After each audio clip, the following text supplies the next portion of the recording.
Encore un peu de temps, le Seigneur sera là.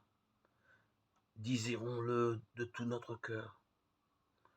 Désirons la venue du Roi de gloire. Soyons le peuple qui recherche sa face. Ô Seigneur, le monde et sa richesse, la terre et tous ses habitants. C'est lui qui l'a fondée sur les mers et la garde inébranlable sur les flots. Qui peut gravir la montagne du Seigneur et se tenir dans le lieu saint? L'homme au cœur pur, aux mains innocentes, qui ne livre pas son âme aux idoles, il obtient du Seigneur la bénédiction, et de Dieu son Sauveur la justice. Voici le peuple de ceux qui le cherchent.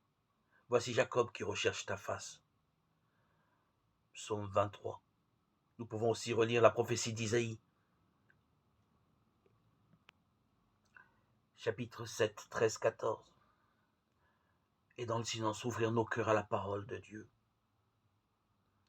Que signifie pour nous accueillir l'Emmanuel dans notre vie? Comment les psaumes et la parole de Dieu peuvent orienter nos journées? Qu'avons-nous à y découvrir? Qu'avons-nous laissé de côté? Quelles décisions aujourd'hui nous ont aidés à ouvrir notre cœur?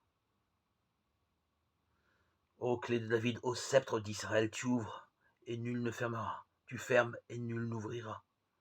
Arrache les captifs aux ténèbres. Viens Seigneur, viens nous sauver. David est la figure royale par excellence, et pourtant il n'était que le petit dernier parmi les fils de Jessé, celui qui gardait les troupeaux. Mais Dieu a choisi cet humble berger pour en faire le roi de tout Israël. Grand roi et grand pécheur, David est la figure de celui qui s'abandonne entre les mains de Dieu et qui, sans crainte, lui remet sa vie.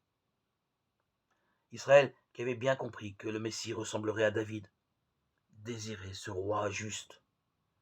Viens Seigneur, viens nous sauver.